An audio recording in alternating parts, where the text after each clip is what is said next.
All right, we're back. My mother. We're back with Tip of the Hershberg, my new podcast. And I mean, it's not that new now. I've done like 48 episodes, but you know, it's relatively new. And we got my good friend, dear friend, Dan Perlman on the show. I'm always excited to have you. And you're what? I'm trying to be like a podcast host. No, I know. It's just fun. It's fun contrasting your like defeated. Oh yeah. Like I don't know what we're going to talk about. Oh yeah. Sometimes Before topics, and yeah. then It was funny. All of a sudden, you kept that. I was just like, I don't know what the fuck I'm doing with my life. And they're like, all right, we're back. It's a real Jimmy Fallon moment. doing coke. They should they should have an alternate Jimmy Fallon show where it's just all the takes before it went on. Wouldn't that be amazing? Well, like the moment, like right before, like I'm gay, I hate myself. All right, where's the whiskey? Start. That was the beauty of Larry Sanders. Yes, that one. But I remember hearing I just pitched the idea for Larry Sanders. You pitched the idea for Larry Sanders show. But you remember Dick Vitale? He was the college basketball guy. Of course I know. Really animated. Yeah. Really animated guy. He'd be like, it's awesome, baby, with a capital A. Like, the Dokies or whatever. I remember hearing one where it was like before he realized he was on it. He's like, all right, just let me know when we're ready. He's like, oh, I can't wait for March Madness. I like to imagine like Robin Williams had the gun in his mouth right before they said like, all right, action. And they're just beep, boop, boop, boop. He just has the gun in his mouth. And over here, anyway. The camera's off. I'll just keep the gun in my mouth. All right, let me know when we adjust the lights. Yeah. Well, I was just on the road. And it's always fun to have you on because on the road, I feel like I'm the closest to you because on the road is when I finally, you got the TV in the hotel. Yes. And Showtime is always the free one. So I always watch the show. Oh, really? Yeah. Wow. It's really cool to see because Dan Perlman, if you don't know, he's the creator of a wonderful show, Flatbush Misdemeanors. That's right. And I once... Yeah, well, we talked about this last time. I once, dismissively, before the show got picked up, I was like, what's your show called? You're like, oh, you're having fun trying to make your little Bushwick baby cakes or whatever. Yeah. And then the show... I pretended to not know what it was. Yeah, because you're above it all or whatever. Yeah, but then the show got picked up by Showtime, so you won that argument. Of course. Of course. Yeah. But, no, it's like, I don't know if we talked about this last time, but it is like... my buddy once met Macaulay Culkin. He was hanging out at this bar. We're all hanging out there. My buddy pretended not to know him. He's like, "Hey, you're the guy from that movie with the parents left him in." You're the guy from the movie where the parents leave him. Like he's like a film buff. He knew exactly. What's your name? Funny. Yeah, they always know. Yeah. But you have to ask a question so the other person can interact. Right. Because you can't just be like Macaulay Culkin. Because it's also weird to be like, you're Macaulay Culkin. It's like, I know that. my favorite when someone just did that version of like, you're Macaulay Culkin is I was in the elevator at Sirius Radio, which, they get stars coming in all the time because there's 8,000 shows going in there. And so I'm in the elevator and Snooki is in the elevator. And I didn't recognize Snooki, but I knew. Didn't know who that is. She's a little Jersey Shore lady. Oh yeah, okay. So in the elevator, very short, and I know because as soon as the elevator doors close, this guy's like, "Snooki, can I get a photo?" And Snooki just stared straight ahead and didn't acknowledge that he spoke. And it's 36 floors up. And sitting in silence those 36 floors was so cool. She must have had that thought like, oh shit, I thought I was on the second floor. Fuck. Well, I got to commit to this now. I think she doesn't even. Oh, doesn't care? Doesn't care, yeah. Because it's like she's just going to ignore it. But for that guy who's just kind of like...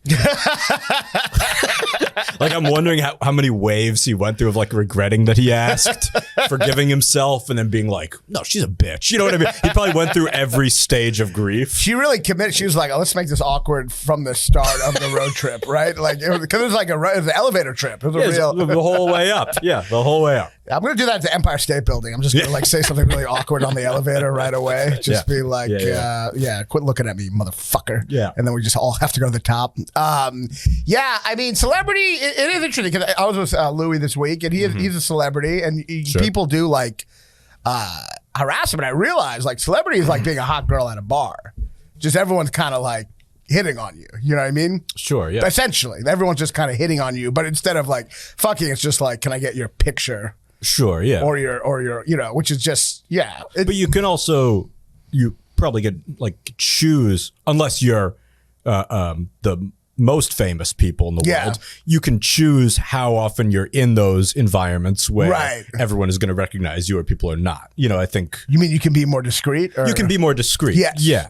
Whereas somebody like like walking around, so there's a way to sort of like camouflage it more if you want to, right? And then if you want the validation and the attention for people, then you can, right, because like, you can like look in a way and dress in a way where it's like you're not people aren't looking for celebrities. No, and I think in New York, like you see people all the time, and you don't really you don't shout out when you see somebody. Like certain people do, but like, well, this state's kind of cool. New York City's kind of cool. You know what I mean? We're like, all right, we know some celebrity won't say anything. You know what I mean? Yeah, I don't think. You go to the Midwest, they go crazy. You're the guy from the TV. The TV. Right. And I mean, it's happened like, you know, only a few times.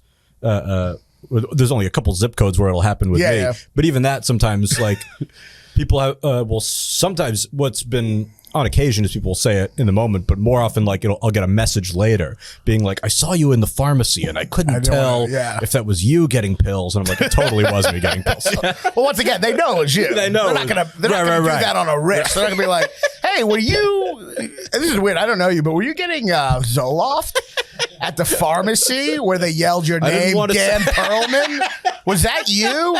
They always have to ask, because if they don't ask, they have nothing to say. You can't just be like, you just went to the pharmacy and got medication. So you have to be like, hey, you're the guy from the movie with the home where the burglars break in, right? You're that guy? They know it's him. Are you? Celebrities, it's a fucking, it's a weird thing. I mean, I saw it all week. You know, Louis, there was one guy who was trying to film him, and Louis was just like trying to hide behind things so he couldn't get a good, it was like a game. You know what I mean? Oh, like in life, he's not on stage. No, he was at an airport. A guy was like trying to film him, and he was just like bored, so he was just like hiding away from the camera. Man. It was like a game. It's just, you know. Yeah. But it is like, it is a weird thing. I mean, like, which is just funny because there's no more useless footage than that. Yes. I mean, what is that? Yeah. Than a Louis at celebrity the sitting at the airport. There's nothing. The net value of that footage is like absolute zero. Well, I guess he's just going to send it to his friend, Louis. Right. Yeah. It's like a zoo. It's like, look, I saw a deer. Yeah. It's like, I don't know. Yeah. It is. I don't know. Celebrity is like, I guess for me, it's like, I don't like, and maybe I go the other way. I don't say, I feel like if I know who you are, you don't know who I am, you fucking won. And I hate it. Really? And I want to leave. Who's the last person where you were like, or who is somebody you would be really excited to see? You know, I was excited to meet Louis when I met Louis. But once you go on the road with someone, here's the thing. Once you pass someone, once you're in the gym at a hotel with someone, all the mystique goes away. Sure. Like, you know, so like that really, so he... nothing breaks the mystique like getting to know a person. Yeah, exactly. Instantly, you're like, gone. They're just another sad person. Right. I mean, there is no... Celebrity is just like, I mean, it's like the hot girl at the bar. It's just objectification. Sure. You know? I mean, I don't know. And projection. Yeah. Sure. I mean, Chris Rock sometimes goes to Cellar, and I'm like, you know, I'm in that weird place where I'm like, at the table, but I don't like, you know, I don't introduce myself and he doesn't introduce himself. Right. But like there's some talking, but there's a little bit of that, like, you know, it's not like crazy, but I am like, oh, you know what I mean? Like that weird thing where someone, you know who someone is and they're a big part of your life and they don't know you exist. Right. And that's like such a weird place to be in. And you resent it a little. I think on some level, it's like an existential problem. You know what I mean? Well, I think some people, some resent it, some don't. Some, I think, intentionally want to like withhold. Yes. Giving them that. You know what I mean? Oh, yeah. They want to be like, I'm just going to talk, you know. I'm aloof. I don't care who you are. That's how you lose, because no matter what, you're thinking about it. Well, right. You know what I mean? Sure. And they're not. So you lose just by like, ooh, how do I act around him? Well, right. How do I not? Do I go like this or that or this? Yeah. It doesn't matter. It's the hot girl at the bar. You're just, you know. You were really proud of yourself when you thought of that analogy, huh? It's like the fourth time. I'll stop saying it when you appreciate it. When you fucking say it's good, I'll stop fucking using it. Really I just keep on taking an analogy until someone fucking. You're Chris Rocking. That's where you're getting the premise over and over and over. But you know, it's yeah, I don't know. It is a weird thing. I think you know, we talk a lot like about how much narcissism plays a big part of this industry, and I think the thing we've all, you know, you have a good cynical sense of it all, and I think you agree with me. Those are synonyms, good and cynical. Yeah, I think I've noticed in my career, and I'm not saying anyone specific, but like definitely a big part of showbiz is a certain person is mentally ill. Mm-hmm. They had trauma as a child. It leads to narcissism, and then there's all these not mentally ill people circling them to try to make money off of them. That's my case. I guess. I mean, I think I would argue they're probably mentally ill too, just in a different way. The people circling. Yeah, the circlers. Yeah, it's just a different kind of mental illness that might not manifest as like, full blown narcissism. But the super famous people, like, and not all of them. The super famous people. Well, yeah, and I think we've talked about this, but it does seem like. You know, we all have some degree of it to be in this thing, and you want people to know you, and you want people to like what you do, and this and that. But then it does feel like when you get to a certain level, and that's not enough, and you got to go more and more to the level where you want to like own the planet, kind of thing. That's where it feels like, oh, that's like an illness. And the question is that drive in there the whole time, or does it kind of get like? I think so. Bigger and bigger as you get, you know, because I do think if you're like, and a lot of people are grounded, but the super famous people, I do think when you have like giant theaters or arenas and you're performing stand up, I think something's got to click where you're like, these people are ants. like on some level, right? Sure. But also, I think, I don't know. I guess I don't think. Or just like, I know shit.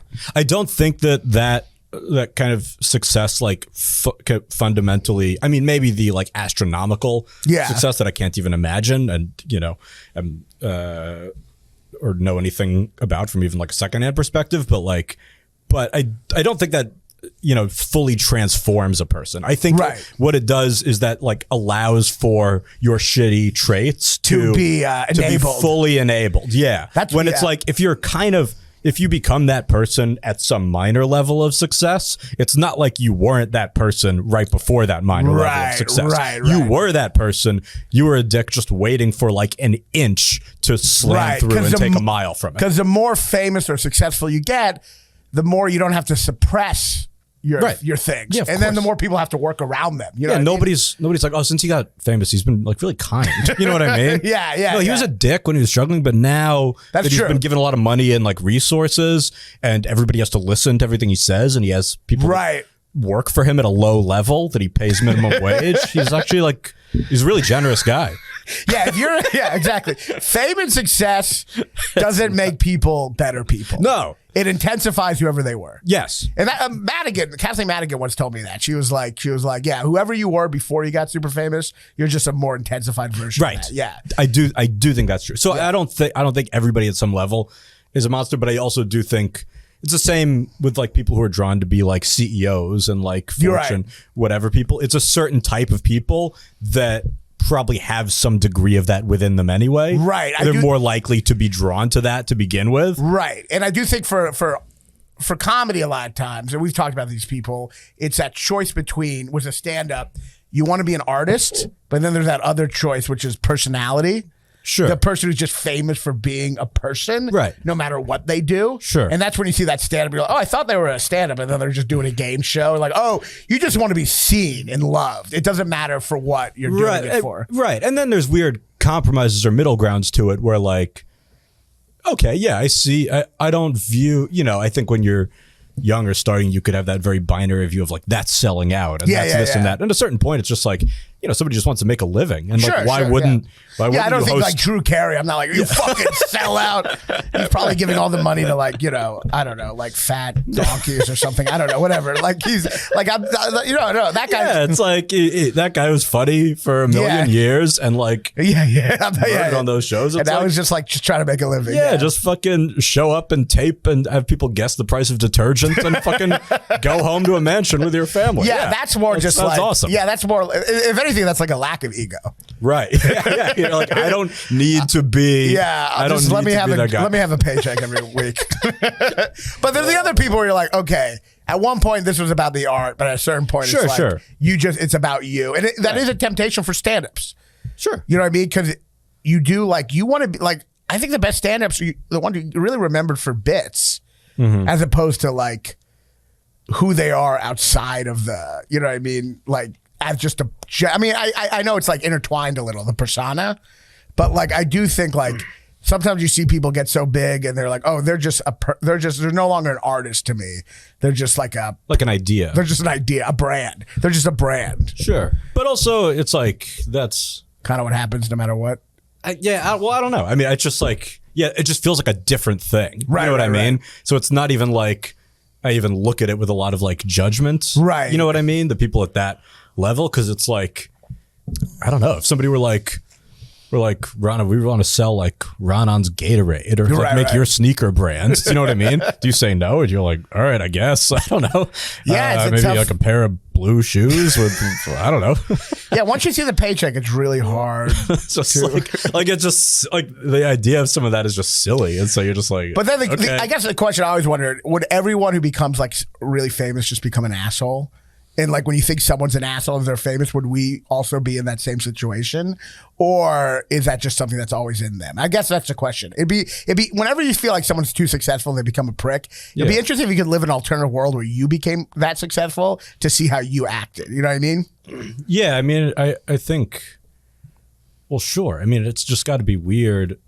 It has to be weird at a certain level of fame when not just like fame of like the occasional person recognizes you here or there, but fame of like every single person knows you in any room you go to and you can't go anywhere. You can't be the same kind of person. No, you can't. So like you go one of two ways. It's either you like really enjoy that. Yeah. Or it's probably like overwhelming. Yeah, you're either fake and friendly or standoffish and an asshole. Right. Like that's the only things you can be. Right.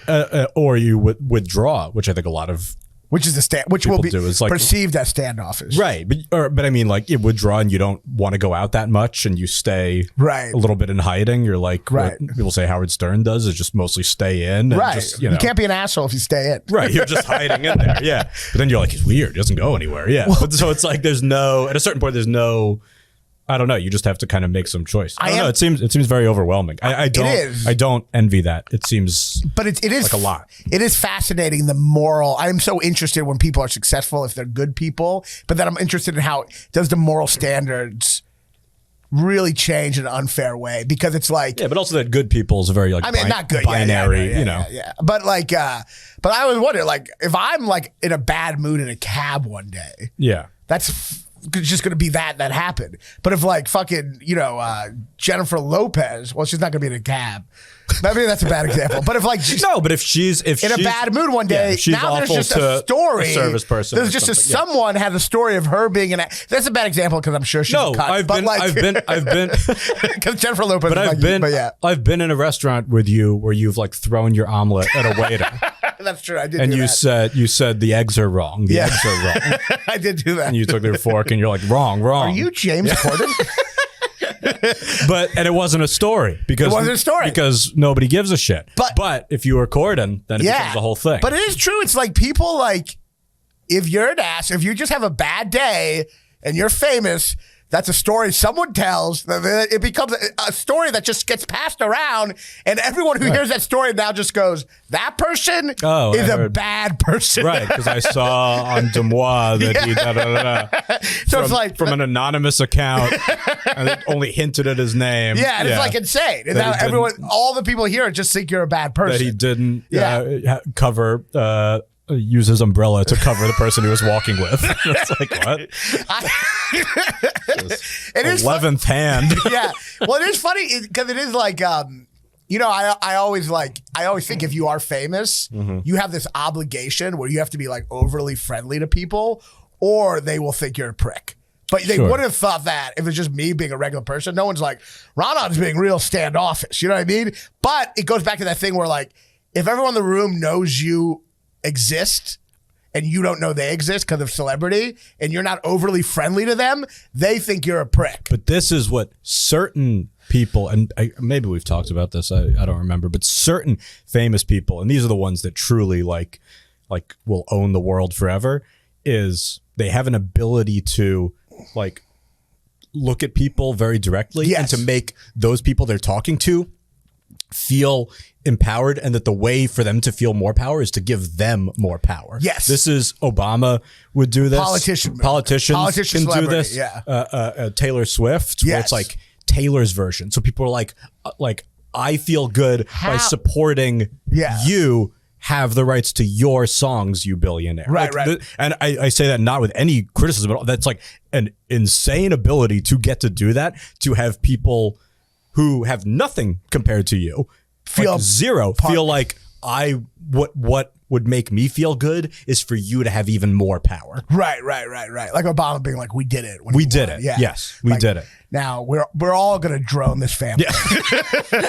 It's us. It's us that did You really got to start with we. Yeah. It was like we all did it, and then they're like, well, you drone that family. It was like, well, we voted for it. We killed civilians. Yeah, the we goes away at that point. Like, you hear that? We. That's right. It's true. Obama won. We did it. Obama drone families. Who the fuck voted for that guy? It was, yes, we can. It was like, well, I didn't know that's what we could do. I don't know. I don't know the drone. I just assume when you become president, they just go, bunch of families are going to get droned. It's the way it's been. There's nothing you can do. And he's like, okay. I just assume that's what it is. But yeah, I mean, I've never been in that room, but I would assume that those generals could convince me pretty easily. I would assume in that room that I would not.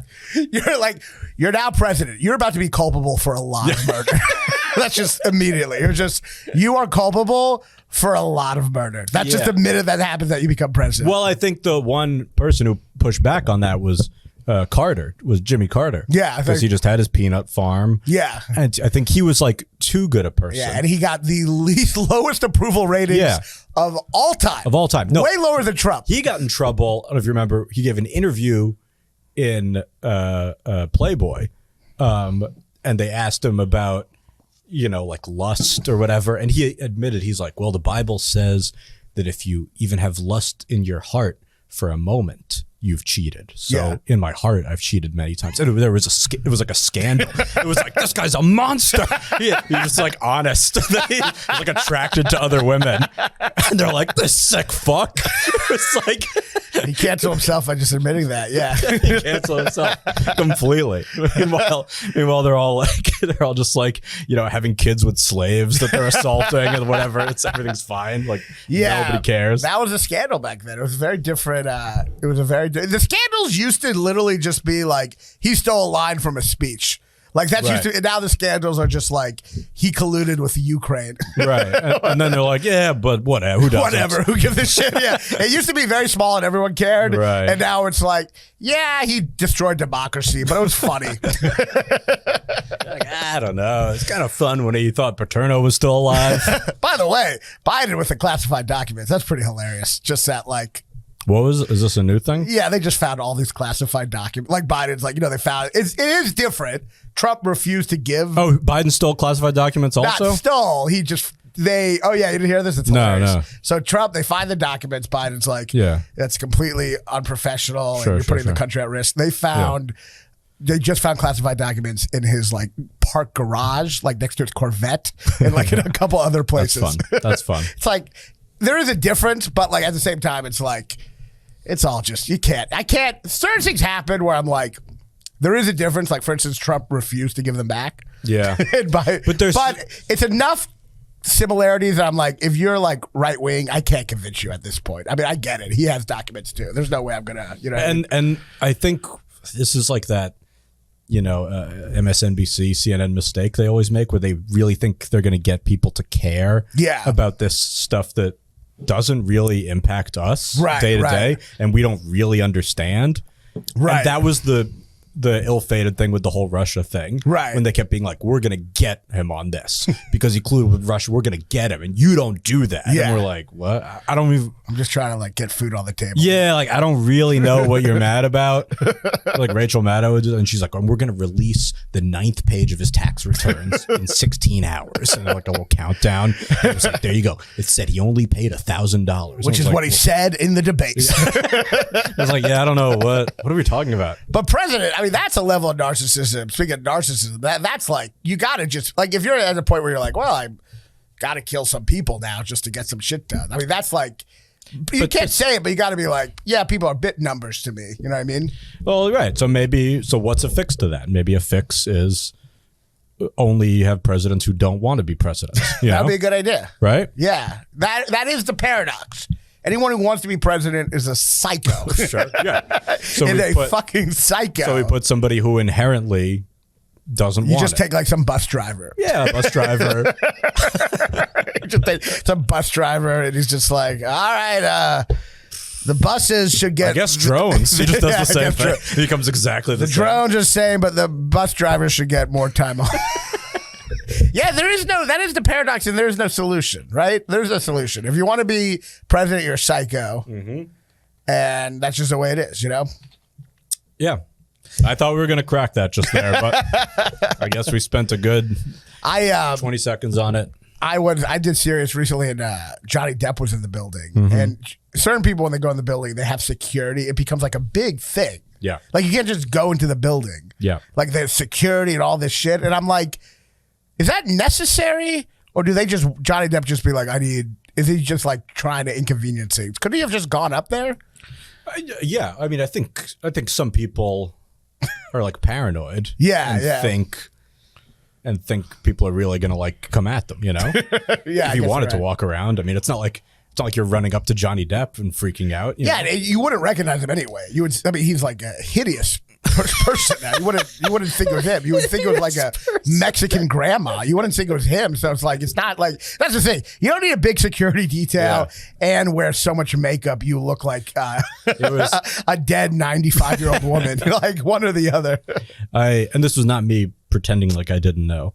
When I was at Sirius and I saw, it was when I like worked there for a short time, and I saw this woman like walking down the hall, and she was like a new hire, you know, and then these two older guys were like following behind her, and I'm like, oh god, they're like already trailing this cute like new girl, you know, and I'm like, they shouldn't, and I should. You know what I mean? Good analogy there. She's kind of like the celebrities.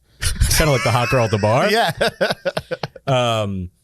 And then I go to the office and they're like, you see Vanessa Hudgens down there? It was Vanessa Hudgens. So I had no idea. So that was her security following her. I was like, these fucking freaks. So what are some awkward celebrity experiences you've had? Or is it awkward with you? How do you act like if someone famous is in the room? What do you do? Because it is. I think I tend to not say anything. Right. You just like treat it normally. Yeah. Yeah. I'm trying to think of people who I tried to say hi to and they were like rude. Neil deGrasse Tyson, I tried to say hi to, is very dismissive. Was he really? Yeah. We were like on a street corner, and I was like, "Oh, Dr. Tyson." He was like, "Yeah."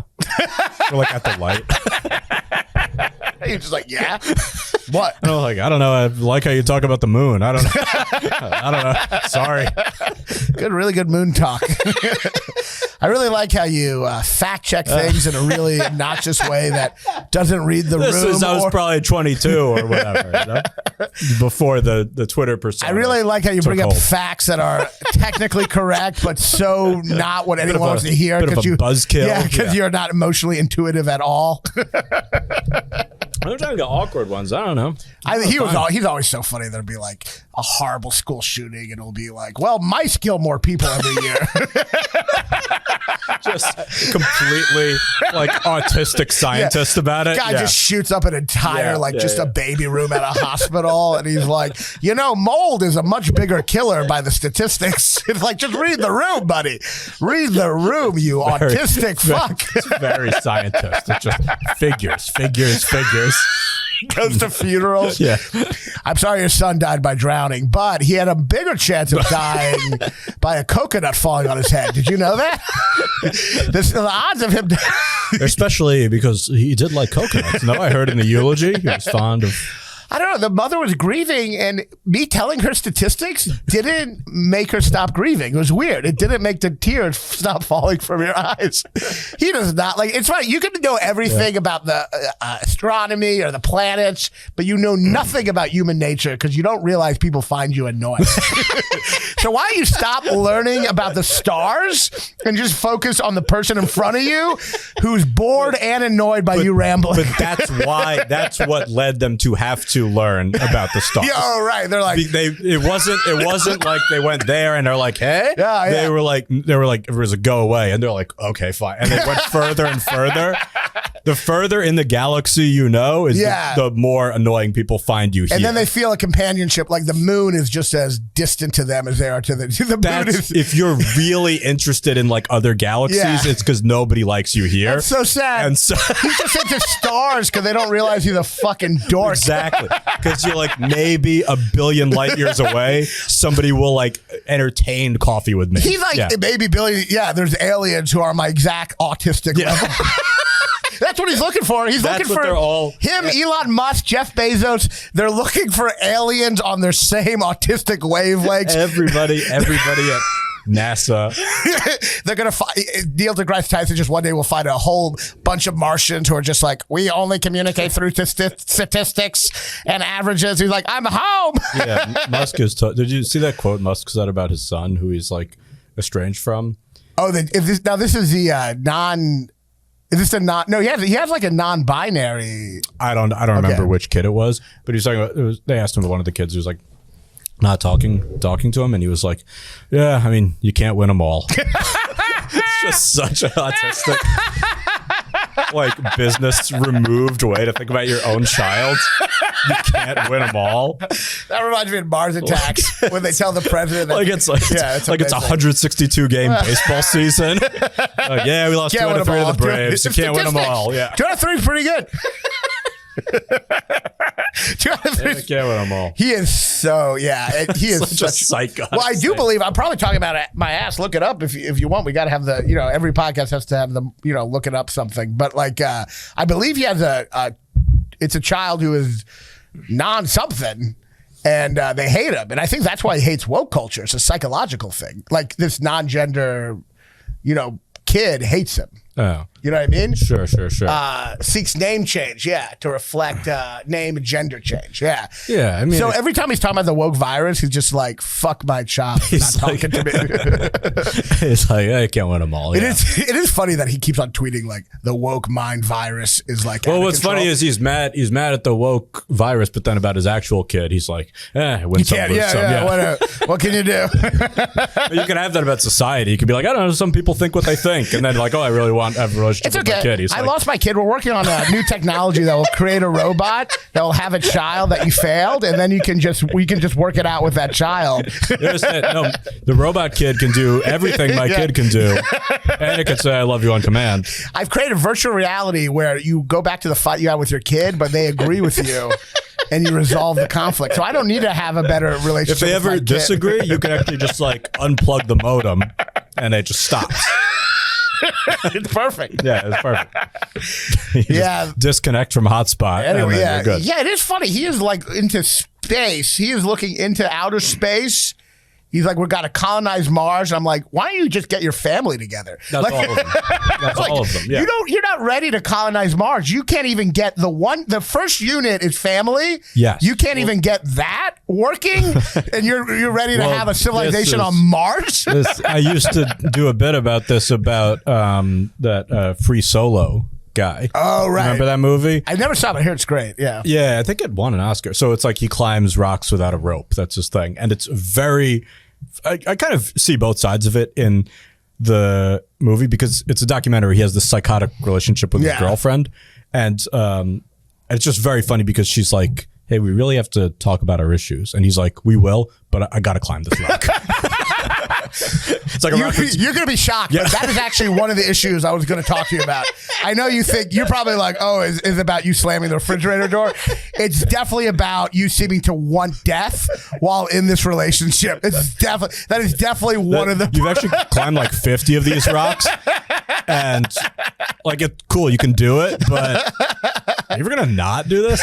She's always wanted to talk about stability, but I'm just so busy climbing rocks without a rope. But I felt both ways with it, because I'm on her side about that's like psychotic, childish behavior. But on the other side of it, when they met, he was already doing this. She knew that, yeah. She knew that. They didn't meet like in school and then he's like started doing that. She knew what she met him at a book signing where he's like, I'm a psycho who climbs rocks without a rope. Yeah. And then they date. If anything, she can't complain at that point. 3 years later, she's like, why are you always climbing these rocks without a rope? But it's like, that's the only thing you knew about this guy. Well, in her head, she was like, maybe I'll give him a reason to live or want to live. And she's like, apparently not. No, he doesn't want that. If you're in a relationship with someone who's constantly risking death, this might not be what's happening, but it must feel like to that person that they just kind of want to get out of the relationship, but they're afraid to. Sure. You know what I mean? Now, if he'd started it's like when my girlfriend catches me playing Russian roulette. It's like, it's not her fault, but. Right. Now, what's different about that is you didn't start playing that until after you guys started dating. No, we were met at a book signing. Yeah. I was, my self-help book about how to do Russian roulette.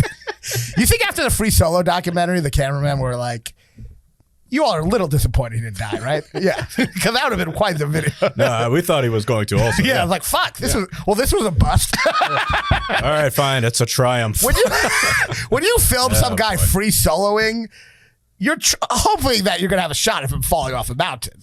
Like, that's why you go to the documentary. They probably are like, are we done? Let's keep on doing it. Well, that does seem like a lot of the documentary. That one, at least, there's like a clear like achievement at the end of it. Right. But it does feel like a lot of those docs that become big, it's like we just had these cameras on and then some crazy shit happened to occur, Right. This shooting happened to happen or whatever. Like, it's like they just seem to have lucked into it, and then they're on stage accepting an Oscar because they just like happened to be filming when like life happened. Right, in front of the lens. You just got to always have your camera ready. Yeah. Well, they had that. I remember that Grizzly Man documentary. That was probably like the Free Solo of its time. Remember that one? It's about a guy who befriends grizzly bears in Alaska, and everyone tells him he's crazy. Yeah, and he's like, "No, I have a connection," and he does, and then he gets eaten by one pretty quickly. Like fairly quickly. Like, I mean, it was like a year. I mean, he's like in a pretty cool relationship with them for a while. Yeah. But then there's just like one who's hungry, and there just wasn't a lot of salmon that day. Yeah, sure. And so he just eats him and his girlfriend. Yeah. That's what's risky about the grizzly relationships. It's all good as long as they're full. Yeah.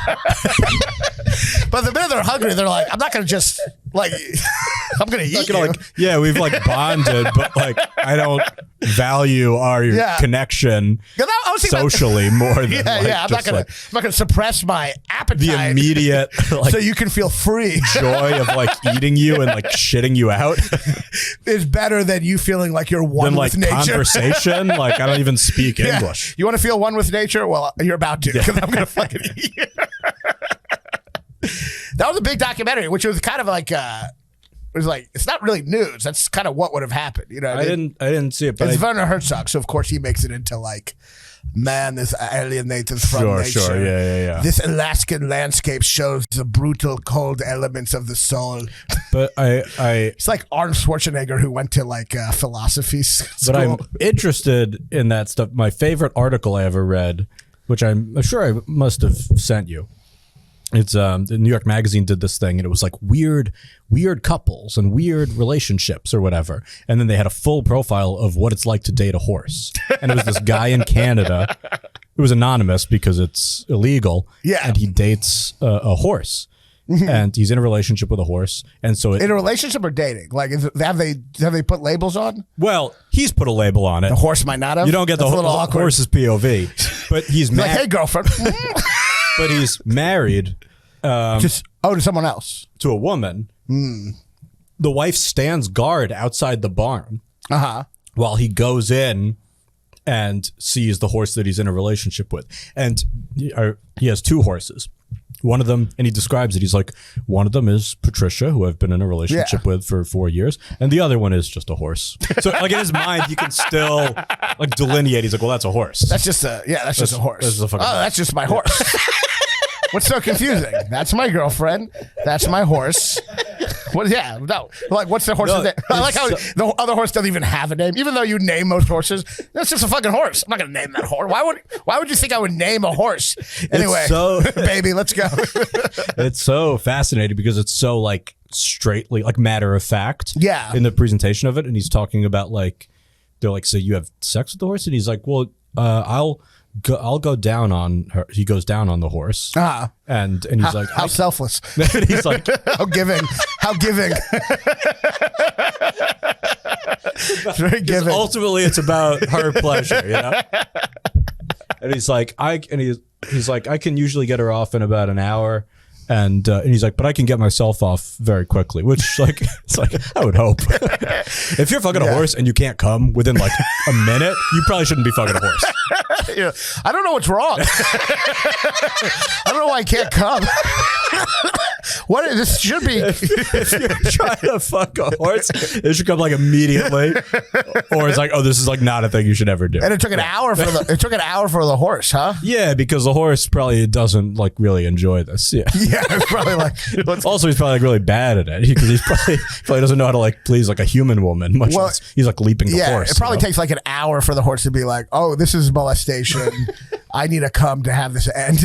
Okay, yeah, I guess I'll just Wow. You know, there's right-wing people who see that article and they're like, the fact that people are in open relationships now, it goes against the sanctity of marriage.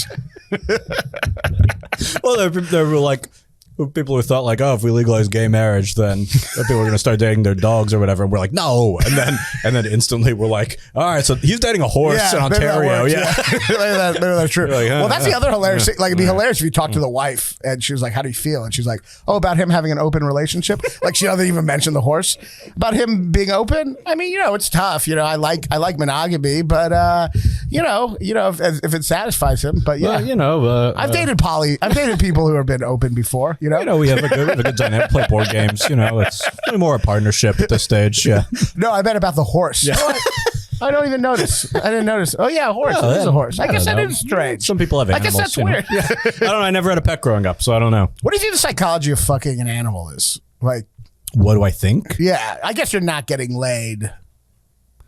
No, I don't think so. You're not like Leonardo DiCaprio. You're not like pushing back pussy to like fuck a dog.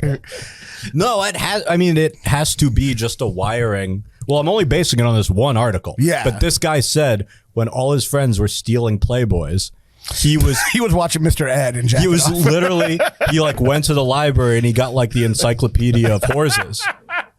When they were all stealing Playboys, I was reading Black Stallion. Yeah, literally. So I think that's just the thing. So it's like pedophilia, anything. It's just he just wants to fuck horses. Yeah, I think so. Yeah. Interesting. Yeah. I mean, I guess it's not consensual, but also just to counter that. Sure. This may be a pro-animal rape argument, and it's animal love. If there's a way to have it be consensual, then obviously you're pushing for that. It's not consensual, but at the same time, animals don't know what consent is. Sure. So I don't think it's exactly. I don't think that argument holds water when applied to many other situations. Yes, but in this situation, I'm going to stop it. I don't like. I mean, I'm just hear me out here. I don't think the horse is ashamed. I don't think we can get into if they don't understand consent, then it's not. It doesn't matter. Then you could like rape retarded kids or something. Exactly. Yeah. But I definitely saw how like that's true. in your tunnel vision of excitement that you had an avenue that you were Your Honor, this 3-year-old kid has no concept of molestation. Okay, but can I counter that? I don't know. I know you're going to try. I don't know if you're going to counter it. You molest a kid, right? They don't have a concept of molestation. But here's why it's bad to molest a kid. Okay. Eventually they'll grow up and they'll realize the trauma does come. Yes. I don't know if that hand job that horse got, I don't know if the trauma that's going to come at any point in his life. You know what I'm saying? Well, I'm not saying it's right, but why is it wrong? I don't know how much I should engage with this, but like, well, right. If somebody has if somebody has a mental disability, it's not going to sink in either. They're going to stay that level. So that'll still, the same thing applies. For the folks at home, we used to have a podcast together where once he got his TV show picked up by Showtime, he made me delete every episode. Because and I was like, why would you not want to have the episode? You're like really mad. Now I've had you come on this podcast to agree with me that animal rape is okay. Based on like a convoluted argument that went back into a corner, you're like machine gunning your way out of it into like 9 other. But I do think, like, I don't know, but you know what I'm saying. It's worse to rape a 3-year-old kid than a 3-year-old kid, the goat. Different kid. Not only do I know what you were saying, I don't even think you believe that was a sentence you just said. I think you said various buzzwords, but you were able to kind of stick the landing like it was a sentence, you know? My favorite thing to do is did the jazz hands at the end of like that was a point. I always had a fun thing, like if you know how you with your friends, you're talking about which animal, if you had to have sex with an animal, which animal you'd have sex with, you know that fun conversation. It was always fun because people would be like, this is Raanan doing an impression of him having friends as a kid. You know how that works. So he's like, yeah, but it was fun because, like, you talk like which, if you had to fuck an animal, which animal? It was always fun because, like, people would be like, sheep or like, but then I would just go like my neighbor's dog Phil, and like I wouldn't realize they weren't asking for a specific animal because once you say something specific, then it's like, oh, you just want to fuck that animal, you know what I mean? See, the game that I remember would be like, which animal are you? Oh. And so, but I also believe that they're like, which animal are you? And you're like, me? Well, I'd probably fuck my neighbor's dog. And they're like, what? But what if you had to have sex with an animal? What's your animal? If you're forced to. I don't know why someone would force you, but like, is the animal forcing me or? No, someone had the gun to your head and like, you have to fuck an animal, but you get to pick which animal. Like think about it. Like something like cozy, like a nice like panda. Panda? Panda's wrong. No, I'm joking. Wrong? Oh, like morally wrong? No, that's just a line from Seinfeld that I'm obsessed with, where Which one? George is like interviewing people for the job, for a job somewhere. George is like, "What's your favorite animal?" And the kid's like, "Frog." And he's like, "Frog? Frog is wrong." And he's right. That is 100%. But panda, yeah. I worked in a I assisted in a preschool for a little bit, like right out of college, and they brought in these animals one day, and from like ASPCA or whatever. Yeah. And they asked the kids questions. They're like 3 years old, and my favorite question one of the kids asked was, there was like a box turtle, and one of the kids like, why does a turtle go into the shell? And the lady was like, well, he goes into a shell when he's feeling scared or like overwhelmed or whatever, so he's safe, goes into a shell to feel safe, so he's always safe when he's in a shell. And then the kid is like, then why doesn't he just stay in his shell forever? And the lady was like, oh, I forget what she bullshitted, but I was like, oh, man, that's existential. That's existential as fuck. Why would he ever go out? Yeah, that's like, why did any of us leave our shell? Yeah, well, that kid definitely commits suicide. But it's fun to see the moment when you know that's he's not going to make it. Yeah, you're like, oh boy. Everyone's going to be like, why don't you cheer up? Like, he's that kid. Yeah. My mom is a bit of a child, and sometimes I'll be talking to my nephew while she's there, and I'll be like, my nephew's like 6 or like 3, and I'll be like, do you know what the color of a flamingo is? Mm-hmm. And my mom will be like, it's pink. Like, she'll just answer the question. Like I was asking her. Yeah. Well, I knew it. I knew that one. Yeah.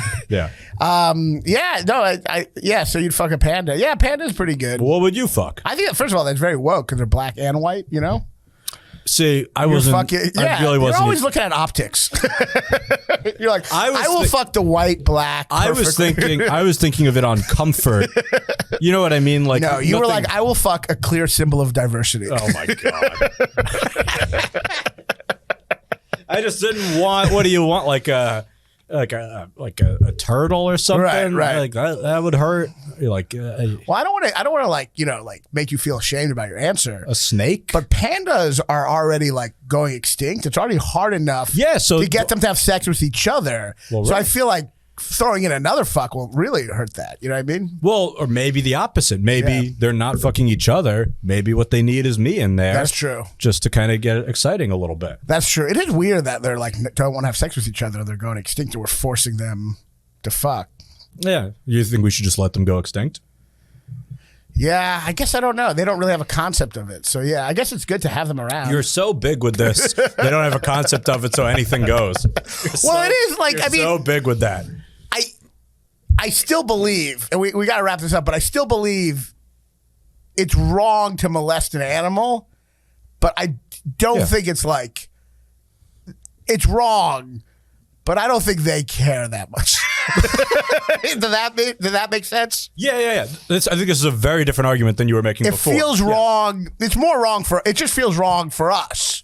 Sure. Yeah. I don't know if it's wrong for them. I don't think they notice. I think if that guy in the relationship is able to make the horse come. Yeah. You know, first of all, I think the horse has less of a conception of this relationship that definitely she's apparently in. Yeah, definitely doesn't understand. Does not understand open relationships. It's our anniversary.